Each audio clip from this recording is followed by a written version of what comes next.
donc l'œuvre d'Éric est publiée pour une partie, pas entièrement.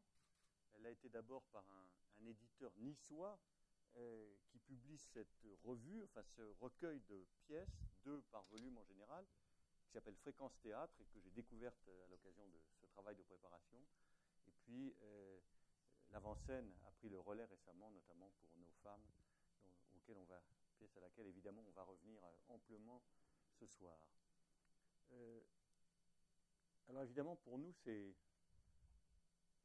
tout à fait agréable que de recevoir quelqu'un qui connaît et qui connaîtra sans doute à ce point la faveur publique. Ce n'est pas le seul critère de sélection, bien sûr, ou de choix de notre part. On accueille le théâtre en général, mais nous sommes là raccords et d'une façon à peine concertée avec quelque chose qui se produit tout près d'ici, tous les soirs, au Théâtre de Paris. Mais je ne vais pas commencer par la fin, puisque c'est, à ma connaissance, la dernière pièce, en tout cas représentée d'Éric Assous. Et on va plutôt, comme à chaque fois, procéder de façon chronologique, même si la chronologie n'a d'intérêt que si on la bouleverse quelque peu. Vous avez écrit quelque chose comme 20 pièces, à ma connaissance, jouées depuis le début des années 80, ce qui fait une longue période déjà. Vous étiez très très jeune quand vous avez débuté dans l'écriture théâtrale. Et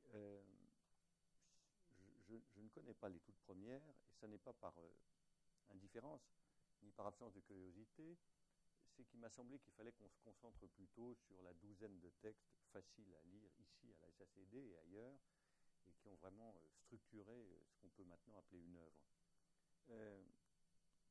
Mais vous avez quand même effleuré le café-théâtre au début de votre carrière. Vous avez été joué au Point-Virgule, au Tintamarre, au Sentier des Halles, au Café d'Edgar, et j'en oublie pas, ou peut-être, mais peu importe.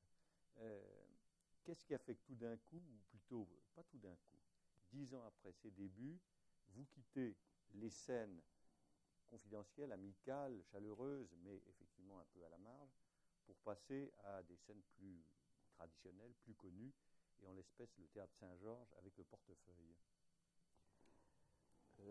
Vous avez oublié de signaler que j'avais écrit énormément de pièces radiophoniques d'une demi-heure, plus de 70, en l'espace de 4 ans.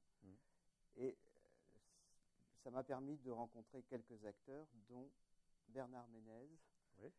Et qui m'a peut-être repéré, qui m'a dit si tu as la possibilité d'écrire quelque chose de plus long, moi je me fais fort de monter la pièce dans un théâtre. Et je crois que grâce à Bernard Ménez, j'ai réussi à j'ai réussi à passer du café-théâtre au théâtre sans café. Et voilà, les choses se sont faites. Alors évidemment, à l'époque, quand j'ai démarré, on était dans une programmation d'été, parce qu'il y a les programmations d'hiver qui sont les programmations qui sont plus en vue, ouais. Et puis les programmations d'été qui sont un petit peu pour... voilà. Et donc j'ai commencé comme ça, et avec cette complicité avec Bernard, j'ai réussi à écrire 2 pièces, dont Le Portefeuille. Ouais. Voilà, qui est coécrite avec... Coécrite. Voilà, oui. Là, en réalité, sur Le Portefeuille, c'est une aventure un petit peu particulière, parce que Bernard Ménez avait une pièce. Il trouvait que les dialogues méritaient d'être retravaillés, et donc il m'a proposé, avec l'accord de l'auteur original, de retravailler le texte. Et donc cette aventure s'est faite avec Bernard Ménez, Philippe Corsan, et mise en scène par Jean-Luc Moreau. Jean-Luc Moreau qui est là et qui est quelqu'un qui compte énormément dans votre activité professionnelle, comme interprète et surtout comme metteur en scène. Il y avait aussi, dans cette distribution, Alexandra Lamy. Absolument. Alexandra Lamy, que j'avais repérée dans un casting, parce qu'à l'époque j'écrivais parallèlement des séries télévisées, et elle avait fait une impression extraordinaire, et on lui a proposé de faire uniquement la lecture, sachant qu'elle serait peut-être pas prise. Et elle a été tellement convaincante à la lecture que finalement elle a fait le rôle, alors qu'à l'époque elle était totalement inconnue. Évidemment, je dois vous dire que j'ai découvert cette pièce que, quant à moi, j'ignorais, qui a donc été jouée au Saint-Georges en 1995, et il faut le dire que c'est absolument tordant. On peut le dire, c'est une pièce politique.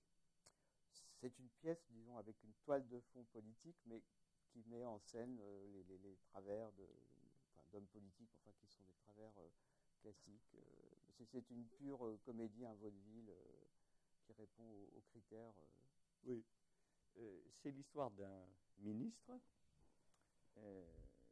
qui est l'époux d'une femme tout à fait sympathique, très séduisante, très charmante. Et il a comme copain d'enfance un type qui n'est pas ministre, mais qui est quand même député, et qui s'appelle Bouladou, c'est très Troisième République.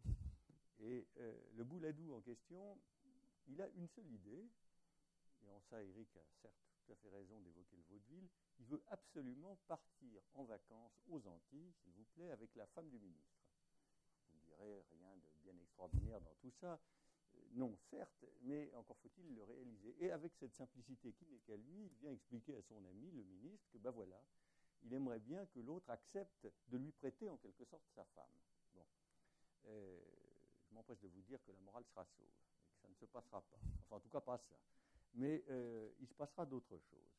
Et on voit évoluer, dans un endroit qui n'est pas situé, le petit monde politique local, avec effectivement, comme vous l'avez dit, toutes les complaisances, les combines, et aussi d'ailleurs les choses plutôt sympathiques et amusantes. Je crois même qu'il y avait une intervention du président de la République par téléphone. Fin. Oui, oui, et puis d'ailleurs, oui, parce que le Bouladou en question, il est ministre, mais il aimerait bien être plus que ministre, d'autant qu'il est, sauf erreur de ma part, ministre de l'Agriculture. Oui, je dis bien ministre de l'Agriculture. Et que il ne s'amuse pas follement dans ses fonctions ministérielles, et il se verrait bien à Matignon. Je ne sais pas ce qu'il attend d'ailleurs, mais bon, il se verrait bien à Matignon, et on trouve dans cette pièce qui est effectivement vaudevillesque quelques répliques tout à fait gratinées, comme par exemple la façon dont le président de la République va effectivement appeler le principal personnage, le ministre en place, pour lui proposer bel et bien Matignon. Alors, je vais retrouver ça à la page 61, et vous allez voir que on va retrouver les nôtres dans tout ça. Il s'appelle Bertrand Guéraud. Le président téléphone donc à Guéraud à la fin de la pièce et lui dit « Vous savez qu'en ce moment, c'est un peu le bazar. J'ai décidé de recomposer mon gouvernement. Il me faut un nouveau Premier ministre. J'ai pensé à vous. Il vous appartiendra en conséquence de choisir tous les autres ministres qui composeront le gouvernement. » C'est pas une blague, Monsieur le Président. Alors, je plaisante jamais avec ces choses-là. Je ne pense pas que vous ayez la stature d'un grand homme d'État, mais au milieu de toute cette clique de bons à rien, vous êtes le plus crédible. Ça a été écrit en 1995. Ne croyez pas qu'Éric vient de nous l'écrire pour nous spécialement.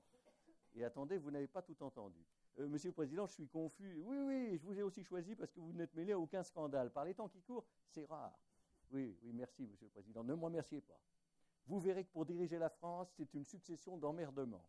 Vous aurez l'opposition sur le dos, les infirmières, les immigrés, les sidérurgistes, les chômeurs, les chauffeurs routiers, je vous jure que je n'invente pas, les chauffeurs routiers, le patronat.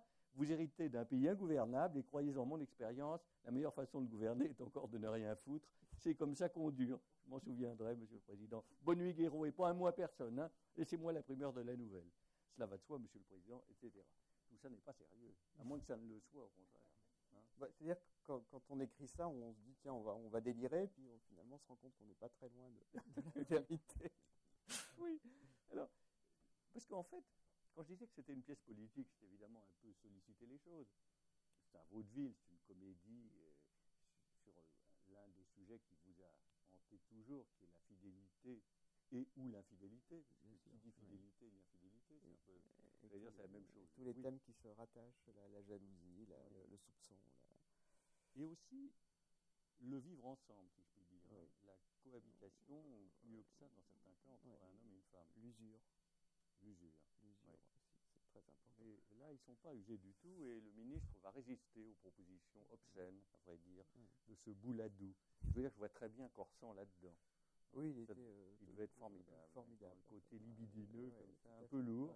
Mais, voilà. C'était donc cette pièce coécrite dans les conditions que vous avez relatées à l'instant. On va passer à une autre pièce qui s'appelle « Les acteurs sont fatigués », peut-être pas que. Ça se joue à la Comédie Caumartin et c'est mis en scène par Jacques Descombes. Situez-le nous, Jacques Descombes, je vous avoue humblement que je ne le connais pas. Alors, Jacques Descombes est un metteur en scène de comédie qui a fait énormément de mise en scène. J'avais écrit cette pièce bien avant qu'elle se joue. J'avais fait plusieurs lectures et à chaque fois, c'était assez difficile de la monter. Et puis, au moment où je me suis découragé, je sais pas, quelques années après, elle a été exhumée par un comédien qui a dit ça vaut vraiment le coup de se battre pour la monter. Et donc, il a réuni une petite troupe avec sous la houlette de Jacques Descombes, et ils ont monté la pièce, et ils ont eu raison, parce que ça s'est joué plus de 400 fois, je crois. Ah ouais. Et c'était une pièce sur les acteurs, c'est-à-dire ce sont des acteurs qui sont des acteurs qui travaillent suffisamment, mais qui n'ont pas accédé à la starification. Et c'est un petit peu les petits travers, les mesquineries, les jalousies, les rivalités, enfin comme toujours souvent. Et voilà, tout ça dans une maison de campagne. Et ils sont censés se retrouver pour fêter le fait que la maîtresse de maison, qui est comédienne, a réussi à décrocher le premier rôle dans un film d'auteur. Voilà. Et alors ils se réjouissent et en même temps ils essayent de se placer un petit peu dans le film. Et puis il y a beaucoup de personnages, chaque personnage a sa petite problématique. Voilà, c'est une comédie. C'est le scénario de Loraski, dit Marianne. Touche pas, je lis. Il est arrivé tout à l'heure. Mais comment? J'en suis à la page 45, il y a déjà 2 scènes où tu es complètement à poil. Oui, mais à part ça. Mais à part ça, il n'y a pas d'à part ça. Je te dis qu'il y a 2 scènes où tu es complètement à poil. Tiens, j'ai coché. Chambre intérieure jour, Christian et Johanna sont couchés au lit. Johanna, je suppose que c'est toi. Christian, tu as une cigarette? Johanna se lève, elle est complètement nue. Elle ramasse un paquet de cigarettes sur la commode et l'envoie à Christian, puis elle se dirige vers la cuisine. Pars pas, c'est pas fini. Cuisine intérieure jour, Johanna toujours nue, branche la cafetière. Elle ne peut pas brancher la cafetière tout habillée ou mettre une culotte, ça fait ringard, je suppose, etc. Donc vous voyez l'opposition entre... Parce qu'il faut dire que le personnage qui joue le fiancé de la comédienne est absolument pas dans le métier. C'est le seul qui ne soit pas du métier. Voilà, c'est le seul qui ne soit pas du métier. Et donc il regarde ce monde des comédiens avec beaucoup de défiance et même de mépris. Oui. Et puis il y a quelqu'un qui n'arrive jamais, c'est Godot. Hein. Elle s'appelle Anita. Alors Anita, c'est une comédienne qu'on attend. Bon. C'est Godot. Oui. Alors Anita, elle téléphone régulièrement en disant, alors je suis au carrefour de la départementale 3 et de la nationale 22, qu'est-ce que je fais? Alors chacun lui explique, il n'y a pas de GPS encore à l'époque, hein. On est en 99, et puis elle n'arrive pas. Et puis elle n'arrive pas parce qu'elle fait un accident de voiture, et donc elle appelle de son téléphone en disant je viens de faire un accident, il la localise et il décide d'aller à son secours, et donc de prolonger ce qui devait être qu'une journée, un week-end. Ouais. Et elle est évidemment entre la vie et la mort à l'hôpital, et ils attendent des nouvelles. Voilà. Et là-dessus, évidemment, le ton monte. Qui étaient les interprètes? Rappelez-nous cela. Enfin, moi, je le sais, hein, mais présentez-les-nous, si je puis dire. Écoutez, j'ai des petits trous de mémoire. Xavier Le Tourneur. Xavier Le Tourneur, pardon, voilà. Qui m'excuse. Oui, voilà. oui. Catherine Marchal, voilà. Yvan Garouel, Nathalie Bien-Aimée, Gabriel Ledoz et Muriel Lemaire. Voilà, ce sont des gens que j'apprécie énormément, d'autant plus que, comment il s'appelle, Xavier Le Tourneur avait été le metteur en scène d'une autre de mes pièces, qui s'était jouée au Petit Théâtre d'Edgar. Enfin, tous ces gens-là, je les connais, je les aime beaucoup, et voilà, ils m'ont fait un très beau cadeau en remontant la pièce. Une partie de campagne qui, je ne dirais pas qu'elle va mal tourner, ce n'est pas exactement ça, mais disons qu'il y a une petite subversion qui va s'opérer, et évidemment les choses vont se compliquer. Les choses vont... Mais en même temps, bon, c'est quand même léger, ça n'est pas un drame. J'en dirais pas autant de la pièce qui suit, ou pas d'ailleurs, je ne sais pas, parce que la date de composition n'est pas nécessairement celle de la présentation, bien entendu. Oui. Mais c'est pas grave, on va comme cela passer d'un texte dramatique à l'autre, avec une pièce qui s'appelle Retour de Madison, qui doit rappeler quelque chose aux cinéphiles que vous êtes tous et que nous sommes tous, et pour cause d'ailleurs, puisque c'est effectivement à partir des routes de Madison, sur la route de Madison, voilà, que démarre l'intrigue. C'est une pièce à 2 personnages qui s'est jouée en Avignon, donc la première fois en 2002. Première fois en Avignon. À Avignon, ouais. Il paraît qu'on doit dire à Avignon. Bon, peu importe. Avignon, oui. et qui était interprétée par Roger Miremont et Véronique Boulanger.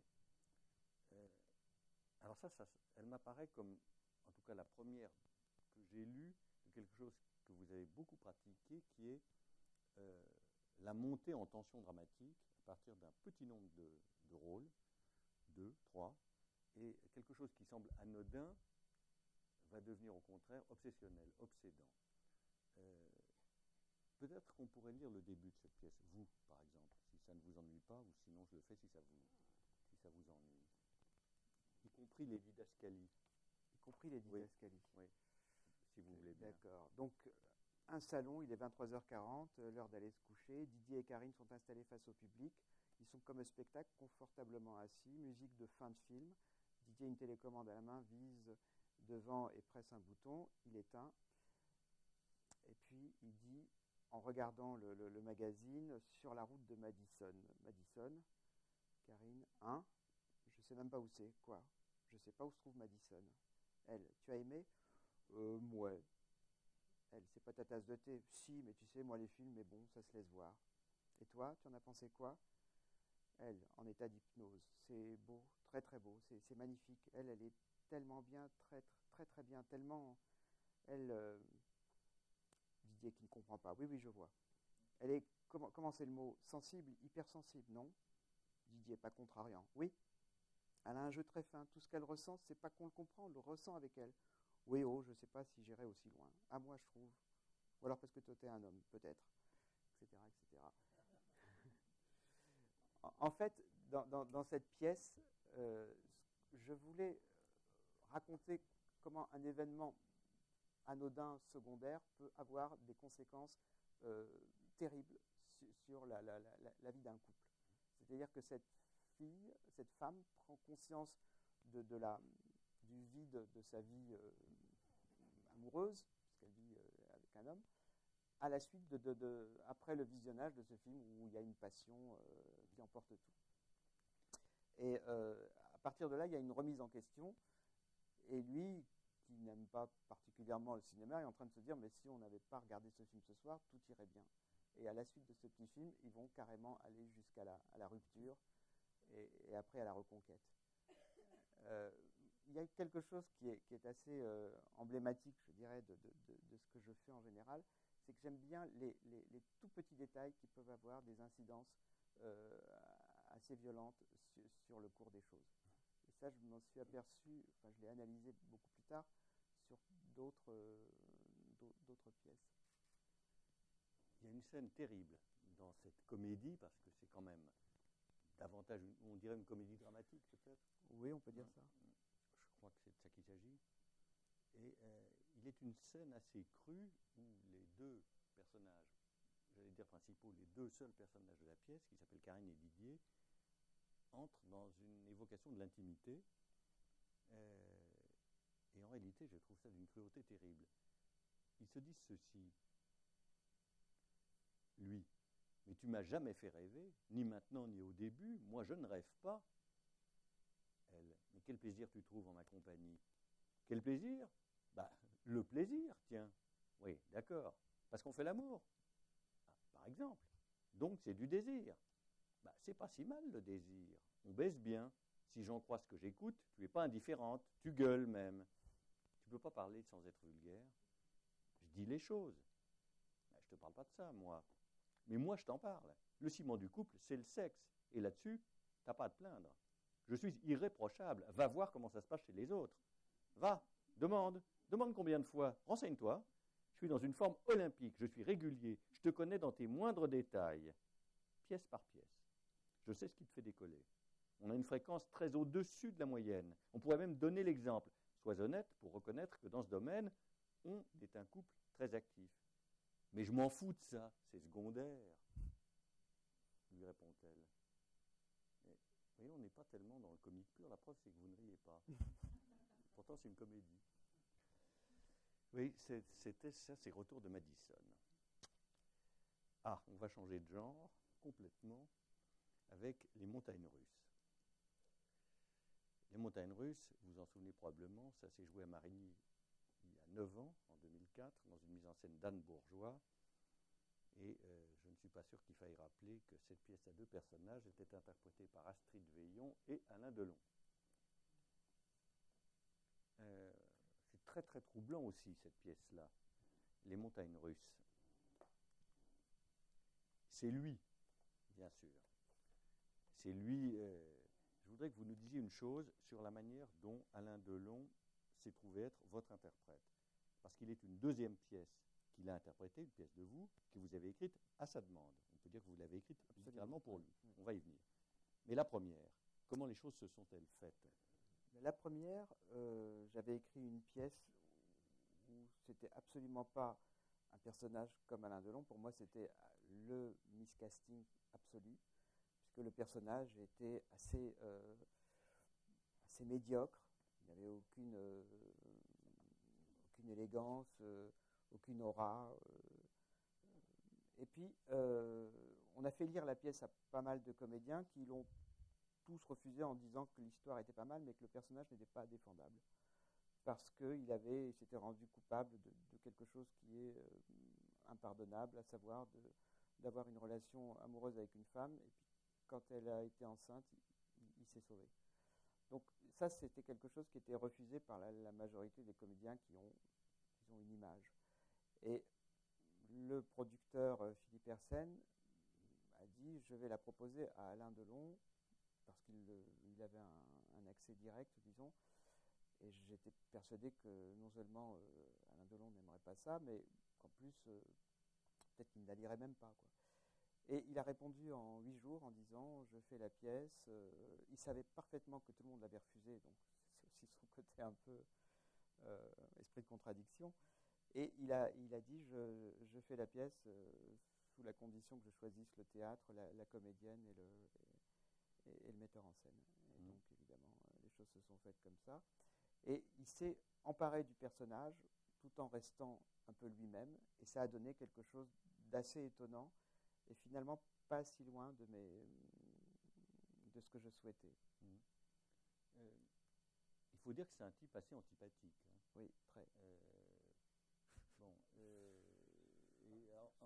Oui, effectivement, paradoxe pas du comédien personnage. ou pas. Hein. Bon. Il est assez content de lui, il faut dire, oui. la question. Pour pitcher la pièce, c'est l'histoire d'un monsieur qui est marié, sa femme est partie en vacances avec ses enfants, il est seul, il travaille à Paris, et puis le soir, il ramène une fille chez lui en espérant passer la nuit avec elle. Et la fille est assez étrange, parce que d'abord, au début, elle pense qu'il est célibataire, puis elle se rend compte qu'il ne l'est pas. Puis après, elle commence à le mener un petit peu en bateau. Voilà, et on se demande pendant toute la pièce qui est cette fille. Oui, voilà. Tant qu'elle lui fait croire, elle lui donne des indices, de ce que serait son activité. Elle est peut-être étudiante, peut-être escort girl, voilà. peut-être journaliste. Voilà. En réalité, elle n'est rien de tout ça. Elle n'est rien de tout ça, mais elle le promène comme ça. Ouais. Et lui, évidemment, à chaque fois qu'il se rend compte qu'elle a une nouvelle identité, et cette identité sonne vraie, il est évidemment très déçu parce qu'il n'a qu'une envie, c'est de passer la nuit avec elle. Et puis à la fin, on ne va peut-être pas déflorer, rappeler ce qui apparaît, que très franchement, on ne sent pas venir la fin, c'est-à-dire le coup de théâtre. Oui. Qui elle est par rapport à lui, vous avez certainement deviné ou vous en souvenez. Bon. Parce qu'il y a des scènes de franche comédie, parce que bien entendu, tandis qu'il est en train de la draguer autour d'un verre chez lui, le téléphone sonne, c'est la femme. Oui. Bon, donc il est obligé de répondre, enfin il répond. Hein, voilà, et évidemment, la fille comprend tout de suite la situation. Donc on est dans un contexte de comédie, de portes qui claquent et d'armoires derrière lesquelles on se réfugie, ou dans lesquelles on se réfugie. Et puis pas du tout. Et d'ailleurs, il y a quelque chose de réussi dans cette pièce, je crois, il n'est pas enferré, mais il est de plus en plus perdu parce qu'elle est en réalité beaucoup plus forte que lui. Oui. Alors, ce que je voudrais vous dire par rapport à cette pièce, parce que c'est très étonnant le processus. D'habitude, quand on écrit une pièce, en général, on sait à peu près où on va. On ne sait pas comment on va y aller, mais on connaît les étapes et on connaît la fin. Il se trouve que quand j'ai commencé à écrire cette pièce, j'ai écrit un petit peu au fil de la plume. La révélation finale, c'est que finalement, cette fille ne s'est pas laissée draguer par hasard. Elle l'avait absolument pistée. Et il se trouve que c'est sa fille, mais d'une histoire quand il était beaucoup plus jeune. Et je pense que si on ne voit pas venir la chute, c'est tout simplement parce qu'au fil de l'écriture, moi-même, je ne la connaissais pas. J'ai commencé à écrire sans savoir quelle serait ma chute. D'ailleurs, je n'étais pas sûr d'avoir une chute. Je me suis dit, un monsieur marié qui arrive avec une fille qui a l'âge d'être sa fille et qui essaye avec des maladresses et même parfois des lourdeurs de l'amener dans sa chambre, c'est drôle en soi. Après, je verrai bien ce qui se passe. Et je me suis laissé entraîner. Et je crois que c'est, en général, quand on écrit, moi j'ai toujours 10 pages d'avance. Je sais à peu près ce qui va se passer dans les 10 prochaines pages, mais pas au-delà. Et là, après, d'un seul coup, l'idée s'est imposée que c'était peut-être sa fille. Et c'est peut-être pour ça aussi que la chute, enfin, en tous les cas, quand elle avait été jouée, les gens ne la voyaient absolument pas venir. Ces personnages en quête d'auteur que vous nous racontez, vos personnages, d'une certaine manière, ils vous demandent de leur donner un destin. En tous les cas, ce que j'essaye de faire à chaque fois, mais ça ne marche pas à tous les coups, c'est que j'essaye de faire en sorte qu'ils m'échappent, qu'ils aient une vie propre, que parfois, si je leur demande de faire certaines choses, ils refusent de le faire parce que ce n'est pas cohérent. C'est particulièrement sensible, me semble-t-il, dans cette pièce-là. Et puis vous avez intégré, vers la fin de la pièce, un moment très étrange où le père et la fille rejouent une scène. Ils recréent une situation. Je vais vous que je me suis demandé si c'était un rêve, une hallucination, un flashback. Moi, je ne l'ai pas vu sur scène. Je pense que dès que c'est incarné sur un plateau, ça devient explicite. Oui. Alors, en réalité, à la toute fin, en fait, c'est l'histoire d'une fille qui veut se venger de son père en le séduisant et pour lui dire après je suis ta fille, de façon à ce que ce soit vraiment terrible pour lui. Et en fait, elle a été en manque de son père, et au fil de la pièce, elle finit par le trouver attachant, même si au départ ses intentions sont quand même assez discutables. Et donc, je crois qu'il y avait un moment où elle avait besoin de se retrouver en petite fille avec son papa qu'elle n'avait jamais connu, enfin qu'elle croyait mort, parce que sa mère lui avait dit il est mort. Puis un jour, elle lui a dit la vérité, non, il n'est pas mort, il s'appelle comme ça, il habite à tel endroit, etc. Une parenthèse, on est avec vous dans les années, il y a une dizaine d'années à peu près, un peu moins. À ce moment-là, vous avez complètement renoncé à l'écriture de scénarios de cinéma, puisque vous avez aussi réalisé des films. Vous avez renoncé au cinéma, vous vous concentrez entièrement sur le théâtre, ou vous pensez encore à d'autres choses, peut-être plus à la radio, mais à d'autres formes d'expression que la scène. À cette époque-là, j'écrivais en parallèle des scénarios de films et de téléfilms. J'ai toujours alterné le théâtre et l'écriture de films, de cinéma ou de télévision. Donc c'était une alternance presque régulière. Oui, absolument. Même maintenant, d'ailleurs, je continue à écrire des scénarios de téléfilms et de films. C'est une activité, je veux dire, en général, ça repose quand on passe de l'un à l'autre, parce que c'est évidemment un exercice très différent à chaque fois. Au théâtre, il faut raconter une histoire qui se passe entre quatre murs. Dans un film, il faut justement varier au maximum les décors. Et on a droit à plus de personnages. C'est pour ça que je dis toujours que c'est beaucoup plus facile d'écrire un scénario de film qu'une pièce.